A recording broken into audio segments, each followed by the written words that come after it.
All right, so here are some of my favorite picture books. I could have kept going with this category, but I had to cut it off so it's not too long. So we have two 3D books, and these are awesome hits. They're Ludwig the Space Dog and Ludwig the Under the Sea Dog. They come with a pair of 3D glasses, and if you have more than one kid, just make sure to get another pair. You can get them really cheap on Amazon. Get a couple maybe for you as well, but every page is going to have some 3D elements to it.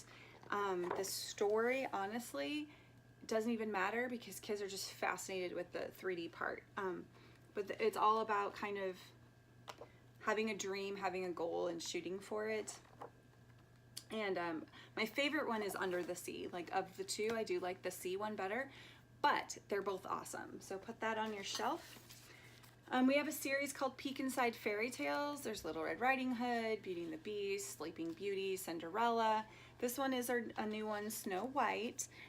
These have a lot of cutouts. They have some flaps to lift. And it's just a classic version of the story, but in such a pretty, pretty way. We love reading these. This is my favorite way to read these fairy tales, just because it's so visually appealing. A lot of parents are going to be excited to know that we finally have a book that deals with manners. And it's not in a textbook style, it's in a storybook style. So it actually teaches them as they're telling a story, so you can keep their interest. And we've really enjoyed it. And it kind of reminds me, is it Richard Scarry? I can never remember his name. It's the same kind of illustrations as you could find with that. So you just follow the lessons and you learn with Miss Molly. A magical adventure is not a story in the same sense as most picture books. It is going to be kind of a choose your own adventure meets kind of puzzles meets a story. So like every page has some sort of puzzle, and depending on where you end up, you go to that page. There's two brothers, and that's kind of the story of them, which one you're gonna follow based on that. And there are some tricky puzzles in there, so don't think these are too easy. It's actually a lot of fun. It's called a magical adventure. There is an answer key available online if you happen to get stuck. So I read this book to his kindergarten class, and I think I'll read it again to his first grade class because it was such a hit. This is, if you've ever read the story, The Book with No Pictures, it's kind of the same feel to it, but it's a call and response. You're telling them to do something, and like they have to pat their head when they see a cloud.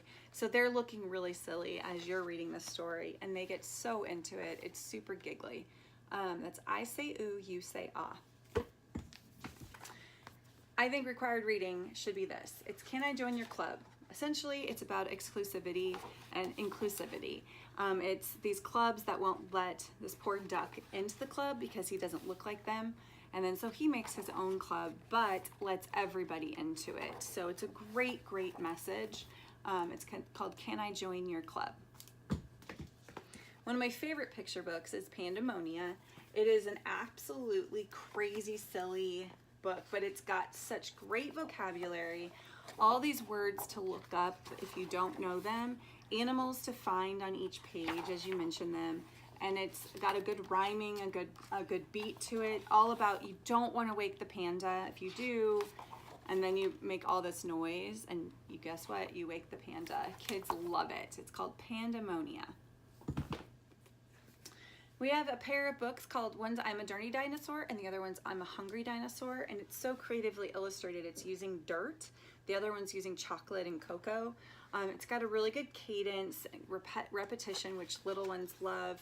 And then it's got mostly rhyming text, and it's just they're just good feel-good stories that are super cute, and they're thicker pages too.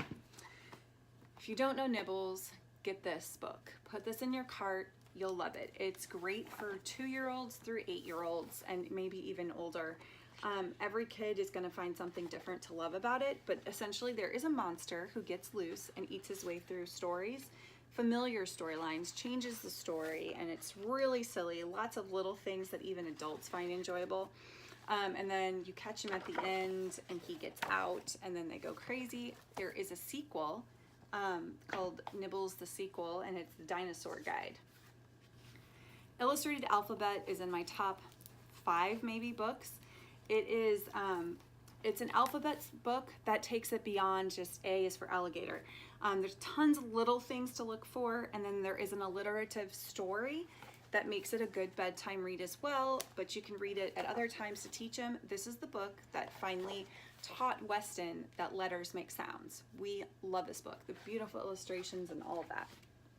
Last but not least, we have several of these phonics collections. Ted and Friends is the first one, Cow Takes a Bow, Raccoon on the Moon, and then this one. And these are compilations of phonics stories that you can buy singularly. Don't do it, buy them in a big bulk like this. You save money and it's awesome. So they're all rhyming stories, and they will also cover some sort of phonics sound, and they progressively build on each other. So they're actually really cute stories. If you're a Dr. Seuss lover, this is a great one for you. But I could keep going. There's ghost stories, there's these illustrated collections that are awesome. If you want any other suggestions for just good story time reads, let me know. But for now, that's it. Happy reading.